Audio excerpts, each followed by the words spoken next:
এই দৃশ্যগুলা সহ্য করা যায় না, কোনো মা ধৈর্য ধরতে পারতেছে না। আহারে অনেক মা হাসপাতালের বারান্দায় বারান্দায় এখনো পর্যন্ত দৌড়ায় আর বলে আমার সন্তান বেঁচে আছে না মরে গেছে, আমার একটু তোমরা সংবাদ দাও। অনেকের সন্তানের সংবাদটাও পায় নাই, বেঁচে আছে না মরে গেছে। আবার অনেকে আগুনে পুড়িয়ে হাসপাতালের বেডে পড়ে আছে, এখনো পর্যন্ত তার আত্মীয় স্বজন তারে খুঁজে পায় নাই গো বাবা। ও আমার যুবক ভাইরা, ও আমার দাড়ি পাকা বাবাজিরা, চোখের পানি দিয়া ওই উত্তরা বিমান দুর্ঘটনায় যারা মারা গেছে, শহীদ হইছে, আমরা সবাই তাদের জন্য দোয়া করব, আল্লাহ যেন শাহাদাতের মর্যাদা দান করে, আর তাদের পরিবার যেন আল্লাহ যেন তাদেরকে সবরে জামিল ধরার তৌফিক দেয়। সকলেই বলেন আমিন। কত সন্তান, আমাদের কলিজার টুকরা সন্তানেরা উত্তরা যেই বিমান দুর্ঘটনায় কত ফুলগুলো ঝরে গেল, বা নিনুনের ভিতরে অনেকেই পোড়া শরীর নিয়ে মৃত্যুর শয্যায় শায়িত ছটফট করতেছে। তো আল্লাহ পাক রব্বুল আলামিন আপনাকে আমাকে সমস্ত রকম বিপদ আপদ বালা মুসিবত থেকে হেফাজত করে সুস্থ রাখছেন, এজন্য আরেকবার বলেন আলহামদুলিল্লাহ। মুহতারাম হাজিরিন, মক্কার ভূখণ্ডে আমার নবী সাল্লাল্লাহু আলাইহি ওয়াসাল্লাম যখন দ্বীনের দাওয়াত দিতেন, কালিমার দাওয়াত দিতেন, মক্কার বেঈমানেরা তারা বলতো, ভাতিজা তোমাদের সাথে আমাদের বীরত্ব এক জায়গায়, বাকি সব ঠিক আছে, তুমি এক আল্লাহর কথা বলো, তুমি নিজেকে নবী দাবি করো, এছাড়া বাকি অন্য কোনো বিষয় তোমাদের সাথে আমাদের দ্বিমত নাই। কারণ মক্কার বেঈমানেরা তারা আগে চড়ে সমালোচনা করত যে মুহাম্মদ নিজেকে নবী দাবি করে, আবার সে তো দেখে আমাদের মতো বাজারে যায়, সে তো দেখে আমাদের মতো খাবার খায়। তাদের ধারণা ছিল যে নবী যে হবে সে খাবার খাবে না, নবী যে হবে সে বাজারে যাবে না, নবী যে হবে সে তো বিবাহ শাদী করবে না। তো তারা বলতো মুহাম্মদ নিজেকে নবী দাবি করে, সে দেখে আমাদের মতোই চলে, আমাদের মতোই বাজারে যায়, আমাদের মতো সে খাবারও খায়, তাহলে সে আবার নবী হয় কিভাবে?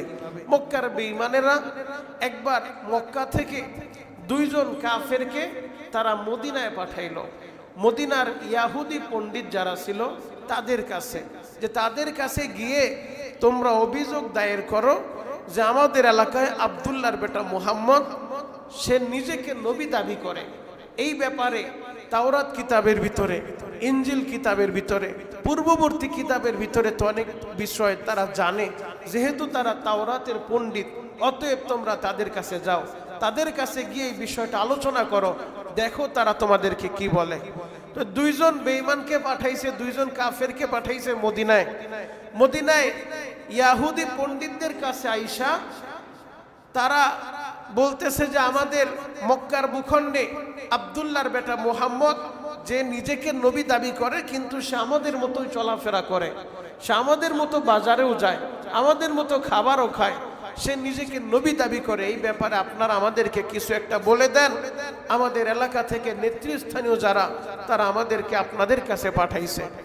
এবার ওই ইহুদি পণ্ডিতেরা তাদেরকে তিনটা প্রশ্ন শিখিয়ে দিল, যে তিনটা প্রশ্ন আমরা তোমাদেরকে শিখিয়ে দিচ্ছি, এই তিন প্রশ্ন তোমরা তার কাছে উপস্থাপন করবে।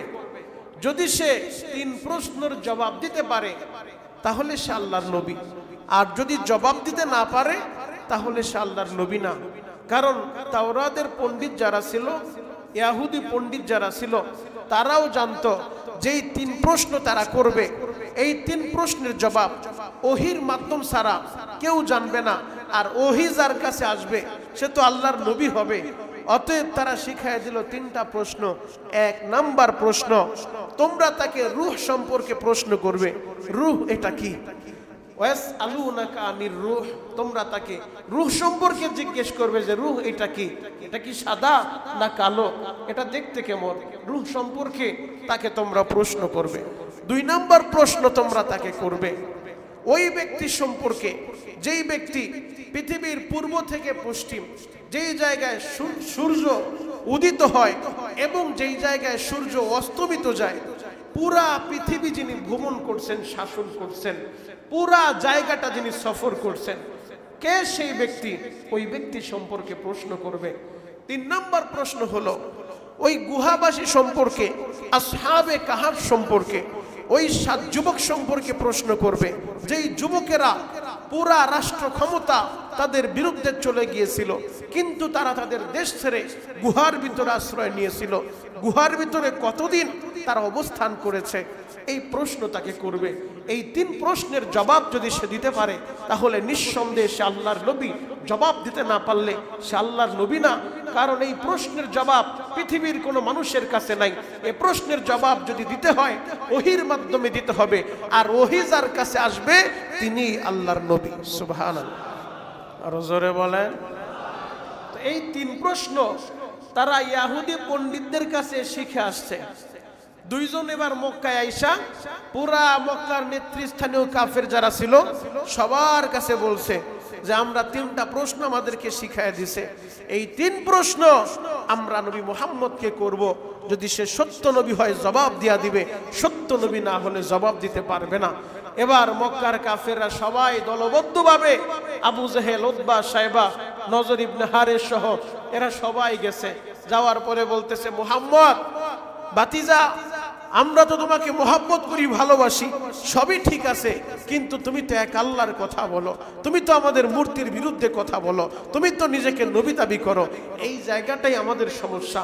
এছাড়া অন্য কোনো জায়গায় তোমার সাথে আমাদের বিরোধ নাই, কারণ তোমার মতো এত সুন্দর মানুষ পৃথিবীতে নাই, তোমার মতো এত চরিত্রবান মানুষ পৃথিবীতে নাই। তোমার সব ঠিক আছে, আমানতদারিতা ঠিক আছে, তোমার ব্যবহার ঠিক আছে, সবই ঠিক আছে, শুধু তুমি যে পরকালের কথা বলো, নিজেকে নবী দাবি করো, আল্লাহর কথা বলো, এই জায়গাটাই আমাদের সমস্যা। তুমি নিজেকে নবী দাবি করো আর আমরা তোমাকে নবী মানি না, এই জায়গায় আমাদের সমস্যা। বাতিজা, এখন আমরা তোমাকে 3টা প্রশ্ন করব। এবার নবীজি বলতেছেন, আপনারা কি প্রশ্ন করবেন সেটা করেন। বলে, আমরা 3 প্রশ্ন করব, যদি জবাব দিতে পারো প্রমাণ হবে তুমি নবী, আমরাও তোমার কাছে তোমার হাত ধরে ঈমান আনবো, কালিমা পড়ব। আর যদি তুমি প্রশ্নের জবাব দিতে না পারো, তাহলে প্রমাণ হয়ে যাবে তুমি সত্য নবী না, তুমি মিথ্যা নবী, আমরা তোমাকে প্রতিহত করব। এবার নবীজি বললেন, আপনারা কি প্রশ্ন করবেন করেন। তখন তারা 3টা প্রশ্ন ওই যে ইহুদি পণ্ডিতেরা শিখায় দিছে, এই 3 প্রশ্ন যখন নবীজিকে করছে, আমার নবী তো রূহ সম্পর্কে ইতিপূর্বে নবীজির ধারণা ছিল না। এরপরে নবী সাল্লাল্লাহু আলাইহি ওয়াসাল্লামের কাছে প্রশ্ন করছে ওই বাদশাহ জুলকারনাইন সম্পর্কে, যে ওই ব্যক্তিটাকে, যে ব্যক্তি পূর্ব থেকে পশ্চিম পর্যন্ত সারা পৃথিবী সফর করছে, সূর্য যেখান থেকে উদিত হয় যেই জায়গায় অস্তমিত যায়, পুরা পৃথিবী শাসন করছে, সফর করছে, ওই ব্যক্তিকে নবীজি ইতিপূর্বে এই ব্যক্তি সম্পর্কে জানতেন না। 3 নম্বর প্রশ্ন করছে ওই যুবক সম্পর্কে, ওই 7 যুবক আসহাবে কাহাফ, যেই আসহাবে কাহাফ গুহার ভিতরে যেই যুবকগুলো অবস্থান করেছিল, কতদিন তার অবস্থান করেছে। নবীজি দুনিয়া আসার প্রায় 400 বছর আগের কথা, নবীজি তো এই সম্পর্কে জানতেন না। তো নবী সাল্লাল্লাহু আলাইহি ওয়াসাল্লাম বলছেন, ঠিক আছে, আপনারা যেহেতু প্রশ্ন করছেন, আপনারা আমাকে সময় দেন, আমি জিবরাইল আমিন যখন আমার কাছে আসবে ওহী নিয়া, আমি ওহীর মাধ্যমে 3 প্রশ্নের জবাব যাই না আপনাদেরকে জানায় দিব। কারণ আমার নবী নিজে থেকে বানায় কোনো কথা বলতেন না। আমার নবী ততক্ষণ পর্যন্ত কিছুই বলতেন না যতক্ষণ না জিবরাইল আমিন নবীজির কাছে আইসা সংবাদ না দেয়। আর জিবরাইলও ততক্ষণ পর্যন্ত নবীর কাছে আসতেন না যতক্ষণ না আল্লাহ নিজে জিবরাইলের কাছে সংবাদ না দেয়। আল্লাহ যখন সংবাদ দিত জিবরাইলকে, ওই সংবাদ নিয়ে বার্তাবাহক হিসেবে জিবরাইল আমিন আমাদের নবীর কাছে আসতো, নবীকে জানাইতো। নবীজি এরপরে বলতো, মোহাম্মদ হারগিজ না গুফতা তা না গুফতা জিবরাইল, জিবরাইল হারগিজ না গুফতা তা না গুফতা রব্বুল জলিল।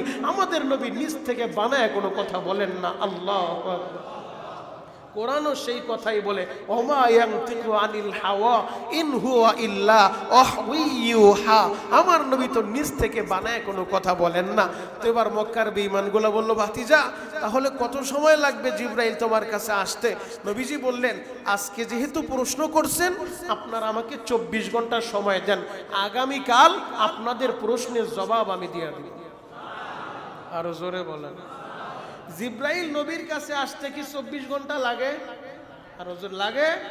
জিবরাইলকে আল্লাহ পাক রব্বুল আলামিন 600 ডানা দিছে। কত ডানা? 600 ডানা দিছে, 2টা ডানা যদি সরায় দেয় পুরা পৃথিবী ডেকে যাবে, এত শক্তিশালী 600 ডানা জিবরাইল আমিনকে আল্লাহ দান করছে। জিবরাইল যেই জায়গায় অবস্থান করে ওই জায়গা থেকে জমিনে আসতে একটা মুহূর্ত তার টাইম লাগে না। কিন্তু নবীজি এই জায়গায় উম্মতের শিক্ষা দিলেন, উম্মত কারোর সাথে লেনদেন করবে, তুমি যদি পারো 5 দিনের লেনদেন পরিশোধ করতে, তুমি তার কাছ থেকে 7 দিন সময় নাও। যদি পারো লেনদেন করবে 10 দিনে পরিশোধ করতে পারবে, 15 দিন সময় নাও। কেন? এর দ্বারা মুআমেলাও ঠিক থাকবে, সম্পর্ক আরো গাঢ় হবে। তুমি যদি 5 দিনের জন্য কারো কাছ থেকে কর্জে হাসানা কিছু ধার নিছো টাকা, তুমি 5 দিনে পরিশোধ করতে পারবে। জানার পরেও যদি বলো ভাই আমি 7 দিন সময় নিলাম, 7 দিনের ভিতরে দিব, তাহলে 7 দিনের আগেই যখন আপনি পরিশোধ করবেন ওই ব্যক্তির সাথে সম্পর্ক আগের চাইতে আরো ভালো হবে। কথা বলে ঠিক কিনা? এখন তো আমাদের হালত হলো, আমাদের মুআমালা মুআশারাতের অবস্থাটা এমন হয়েছে কর্জে হাসানা নাই বললেই চলে। আর কিভাবেই বা দিবে? যার কাছে কর্জে হাসানা দিবে ওই লোকের তো আর খবর থাকে না। যেই ব্যক্তির কর্জে হাসানা কারো কাছে টাকা ধার দেয়, ওই টাকা উঠাইতে যায় নিজে কেমন অসহায় মনে হয়, কি কারণে তার টাকাটা দিতে হবে ওই কারণগুলোও দর্শাইতে হয়। কথা বলেন ঠিক কিনা? যে ভাই আমি এই বিপদে পড়ছি, এই সমস্যায় পড়ছি, আমার একটু দেন, মনে হয় তার কাছে ভিক্ষা চাচ্ছে। অবস্থাটা এমন হয়ে গেছে, এজন্য কর্জে হাসানা আস্তে আস্তে সমাজ থেকে উঠে যাচ্ছে। আর কর্জে হাসানা দিলে কি পরিমাণ লাভ! আপনি যদি কাউকে 5,000 টাকা কর্জে হাসানা ধার দেন, সওয়াবের নিয়তে 5,000 টাকা তাকে ধার দিবেন, আল্লাহ পাক রব্বুল আলামিন আপনার আমল নামায় 10,000 টাকা দান করার সওয়াব দিবেন। আরো জোরে বলেন। এখন কর্জে হাসানা নাই, এখন সিস্টেম লাল সিস্টেমে আসতে হয়, জয়ভাবে গুইরা সুদের সিস্টেমে আসো। একটা সময় তো এমন ছিল পুরা গ্রামের ভিতরে একজন সুদখোর খুঁজা পাওয়া যাইতো না। পুরা গ্রামে যদি কেউ সুদ খাইতো সবাই জানতো যে ওই লোকটা সুদখোর, পুরা এলাকায় সিলগালা মারা থাকতো। কিন্তু এখন অবস্থাটা এমন হয়ে গেছে, যদি আপনি বলেন 7 গ্রাম খুঁজা 7 জন এমন সলিড ব্যক্তি আমারে দেন যারা সুদের সাথে কোনোভাবেই সম্পৃক্ততা নাই, ওই 7 জন খোঁজাও মুশকিল হয়ে যাবে। কথা বলেন ঠিক কিনা? আমাদের হালত অবস্থা এমন হয়ে গেছে। আল্লাহ আপনি আমাদের সবাইকে হেফাজত করেন, সকলে বলেন আমিন। আরো জোরে বলেন আমিন। তো নবীজি আমাদের জন্য শিক্ষা রাখলেন যে তুমি কারোর সাথে লেনদেন করলেও একটু সময় বাড়ায় নাও, তাহলে সম্পর্কটা আরো মজবুত হবে। তো আল্লাহ পাকের ইচ্ছায় নবীর মাধ্যমে আল্লাহ এই কাজটা করাইছেন। কেন? উম্মতের শিক্ষা দেওয়ার জন্য। নবীজি বলছেন আগামীকালকে জবাব দিব, কিন্তু সাথে যে ইনশাআল্লাহ বলবেন, ইনশাআল্লাহটা বলতে ভুলে গেছে। আল্লাহ হয়তো ভুলাইয়া দিছে। কেন? উম্মতের শিক্ষা দেওয়ার জন্য। নবীজি বলছে আগামীকাল জবাব দিয়া দিব, আপনারা আসবেন। এবার আগামীকাল সকালবেলা সবাই দলবদ্ধভাবে আসছে যে মুহাম্মদ 3 প্রশ্নের জবাব দিবে।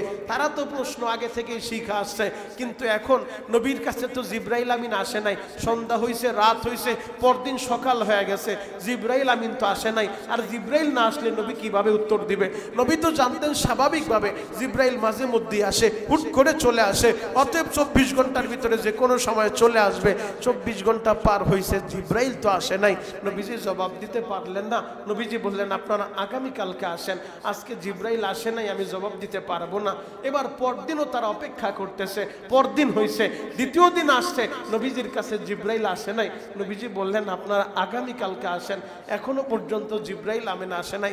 3 দিন পার হয়ে যায়, নবী জবাব দিতে পারে না, জিবরাইলও নবীর কাছে আসে না। 4 দিন পার হয়ে যায়, জিবরাইলও আসে না, প্রশ্নের জবাবও দিতে পারে না। 5 দিন হয়ে যায়, জিবরাইলও আসে না, প্রশ্নের জবাবও দিতে পারে না।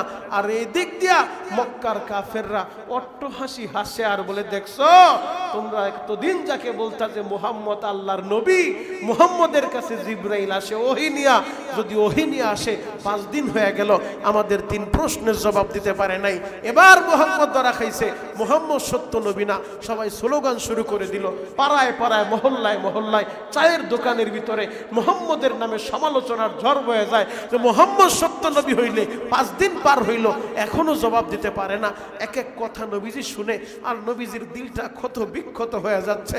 5 দিন পার হয়ে 6 দিন চলে যায়, 7 দিন, 8 দিন, 9 দিন, 10 দিন পার হয়ে গেছে, এখনো পর্যন্ত জিবরাইল আমিন আসে না। আবু জাহেলের স্ত্রীর নাম ছিল উম্মে জামিল। এই উম্মে জামিল, সমাজের ভিতরে কিছু মহিলা থাকে যে পুরা সমাজ একাই কন্ট্রোল করতে পারে, তার হামকি আর দমকি শুনলে পুরুষ সব এক সাইডে চলে যায়। এই আবু জাহেলের স্ত্রী উম্মে জামিল, সেও ছিল ওই কোয়ালিটির একজন মহিলা। ওই উম্মে জামিল বড় গলায় সব জায়গায় বলতেছে যে মুহাম্মদের কাছে জিবরাইল নামে যে শয়তানটা আসতো, নাউজুবিল্লাহ, জোরে বলেন, জিবরাইল নামে যে লোকটা আসতো ওইটা এখন মুহাম্মদরে সাইরা দিছে, মুহাম্মদের আল্লাহ মুহাম্মদরে সাইরা দিছে, নাউজুবিল্লাহ বলেন। এই জন্য মুহাম্মদ 3 প্রশ্নে জবাব দিতে পারে না, আর পারবেও না, আল্লাহ তারে ছাইরা দিছে। এইভাবে যখন কথাগুলো বলতেছে, আমার নবী কথাগুলো নবীর কানে আসে, আর নবীজি চোখের পানি জড়ায় কান্দে আর বলে, আল্লাহ আপনি কি আমারে ছেড়ে দিয়েছেন? সব মানুষগুলা বলতেছে জিবরাইল আমার কাছে কেন আসে না, প্রশ্নের জবাব আমি তাদের কাছে দিতে পারতেছি না। 10 দিন পার হয়ে গেল, এখনো পর্যন্ত জিবরাইল আমিন আসে না, আর সবাই বলতেছে মুহাম্মদের আল্লাহ মুহাম্মদকে ছেড়ে দিয়েছে। আল্লাহ আপনি কি আমারে ছেড়ে দিয়েছেন? নবীজি এই কথাগুলো সহ্য করতে পারতেছেন না, চোখের পানি জড়াইতেছেন। ও আমার যুবক ভাইয়েরা, ও আমার পর্দার আলের মায়েরা, কাউকে কথা দিয়ে কষ্ট দেওয়া যাবে না।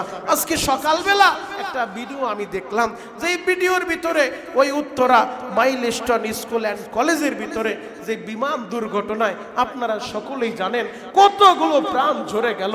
যেই বাচ্চাগুলা ছোট্ট ছোট্ট বাচ্চা, আহারে প্রাইমারি সেকশনের বাচ্চাগুলো, মায়েরা অপেক্ষা করতেছিল আর মাত্র 10 মিনিট পরেই স্কুল ছুটি হয়ে যাবে, গার্ডিয়ান বাহির অপেক্ষা করতেছে কলিজার টুকরা সন্তানটার জন্য, আমার ছেলেটা আসবে, আমার মেয়েটা আসবে, কিন্তু 10 মিনিট পরেই স্কুলটা ছুটি হয়ে যাইতো।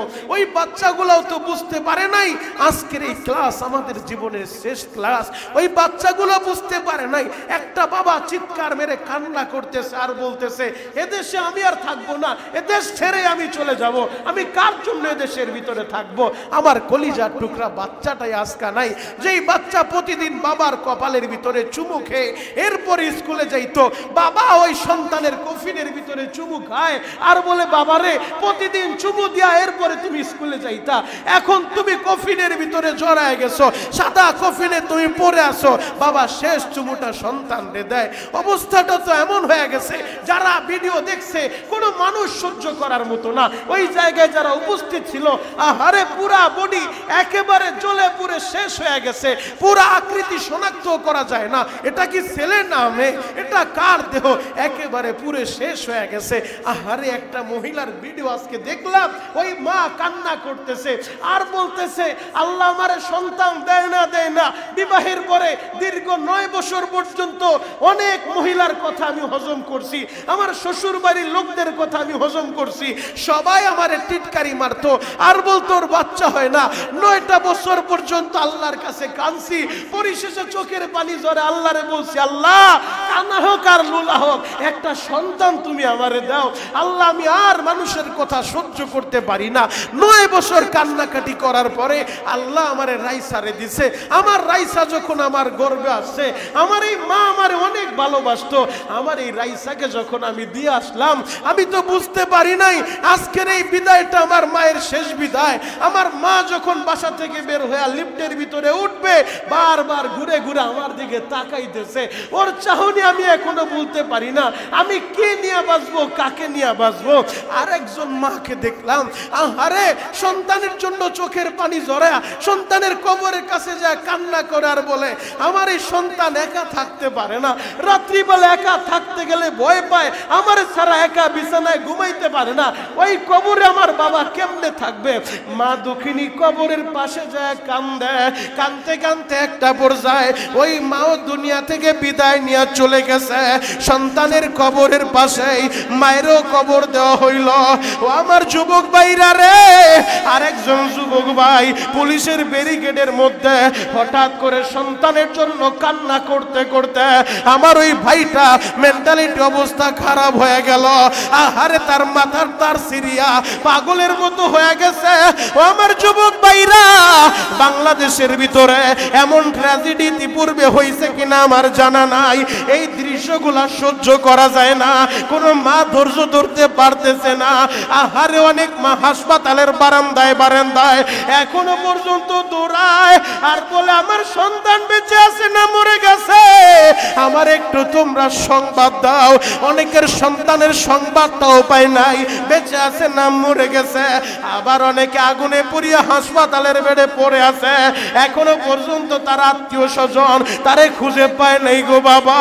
ও আমার যুবক ভাইরা, ও আমার দাড়ি পাকা বাবাজিরা, চোখের পানি দিয়া ওই উত্তরা বিমান দুর্ঘটনায় যারা মারা গেছে, শহীদ হইছে, আমরা সবাই তাদের জন্য দোয়া করব, আল্লাহ যেন শাহাদাতের মর্যাদা দান করে, আর তাদের পরিবার যেন আল্লাহ যেন তাদেরকে সবরে জামিল ধরার তৌফিক দেয়। সকলেই বলেন আমিন। আসমানি জমিনি সমস্ত রকম বালা মুসিবত থেকে আল্লাহ যেন আমাদেরকে হেফাজত করে। এ দুনিয়ায় আপনিও থাকবেন না, এ দুনিয়ায় আমিও থাকবো না, মরতে তো একবার আপনাকে আমাকে হবেই বাবা। এজন্য চোখের পানি দিয়া বলেন মালিক রে, আগুনে পোড়াইয়া আমারে দুনিয়া থেকে নিও না রে আল্লাহ, আমারে পানিতে ডুবায়া নিও না আল্লাহ। রোড অ্যাক্সিডেন্ট করিয়া গাড়ির চাক্কার নিচে ফালাইয়া আমারে দুনিয়া থেকে নিও না রে আল্লাহ, আমারে তো নিয়াই যাইবা, যেদিন নিয়ে যাইবা আল্লাহ হয়তো আমারে শাহাদাতের মর্যাদা দিও, হয়তো আমারে জিহাদের ময়দানে নিয়া দিনের জন্য যেন শহীদ হইতে পারি, আর নয়তো নামাজের হালতে সিজদারত অবস্থায় যেন তোমার তাসবিহ পড়তে পড়তে কালিমা পড়তে পড়তে এই দুনিয়া থেকে বিদায় নিতে পারি। আল্লাহ তুমি আমাদের সবাইকে ঈমানের সাথে মৃত্যু নসিব করিও। চিৎকার মেরে বলেন আমিন, আরো জোরে বলেন আমিন। আমার নবীও মক্কার ভূখণ্ডে মহিলাদের কথা, নবীর আশেপাশে মক্কার ভূখণ্ডে বেঈমানেরা সমালোচনার ঝড় উঠায় দিছে। আমার নবী মানুষের কথাগুলো নিতে পারতেছিলেন না, নবী আমার ঘরের ভিতরে কান্দে আর বলে মালিক রে, মক্কার মানুষেরা বলে তুমি নাকি আমারে ছাইরা দিছ, আল্লাহ তুমি কি আমারে ছাইরা দিলা, আল্লাহ তুমি কি আমারে ভুইলা গেলা, কেন জিবরাইল আসে না?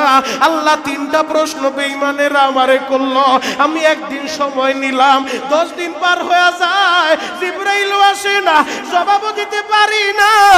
আল্লাহ তুমি কি আমার উপরে রাগ করলানি? 11 দিন পার হয়ে যায়, 12 দিন পার হয়, 13 দিন পার হয়, এখনো জিবরাইল আসে না। নবী প্রশ্নের জবাব দিতে পারে না। আবু জাহেল, উতবা, সায়বারা ওরা মিছিল শুরু করে দিল, মুহাম্মদ সত্য নবী না, সত্য নবী হইলে আমাদের প্রশ্নের জবাব কেন দেয় না? একদিন টাইম নিয়া 13 দিন পার হয়ে গেল, এখনো জবাব দিতে পারলো না, মুহাম্মদ সত্য নবী না। স্লোগান শুরু হয়ে যায় 14 দিনের মাথায় আমার আল্লাহ জিবরাইলে পাঠায় দিছে। জিবরাইল আমিন আয়েশা আমার নবীরে সালাম দেয়, নবী আমার বলে জিবরাইল রে, এই 14 দিন কোথায় ছিলা, কেন তুমি আসলো না রে জিবরাইল? জিবরাইল বলে নবীজি আমি বারবার আসতে চাইছি।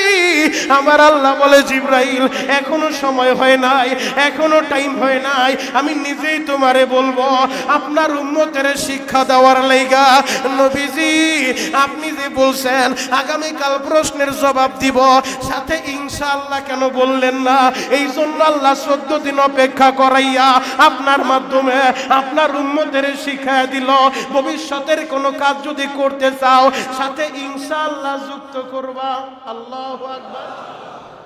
ইনশাআল্লাহ আগামীকাল বাজারে যাব, আগামীকাল অমুক জায়গায় যাব, এই যত কাজ আছে ভবিষ্যৎ সম্পর্কিত যত কাজ আছে, আল্লাহ বাঁচায় রাখলে আগামী বছর হজে যাব, আল্লাহ বাঁচায় রাখলে আগামী বছর উমরায় যাব, সাথে ইনশাআল্লাহ যে আল্লাহ চাইলেই আমার পক্ষে সম্ভব, আমার কোনো ক্ষমতা নাই, আমি পারবো না, আল্লাহ চাইলেই সম্ভব, সাথে ইনশাআল্লাহ যুক্ত করতে হবে। নবীজি আপনি ইনশাআল্লাহ বলতে ভুলে গেছেন, এজন্য আল্লাহ আপনারে শিক্ষা দেওয়ার জন্য আপনার মাধ্যমে আপনার উম্মত যেন শিক্ষা পায় যে তাদের নবী 14 দিন পর্যন্ত কষ্ট করছে, 14 দিন জিবরাইল আমিন ওহী নিয়ে আসে নাই শিক্ষা দেওয়ার জন্য।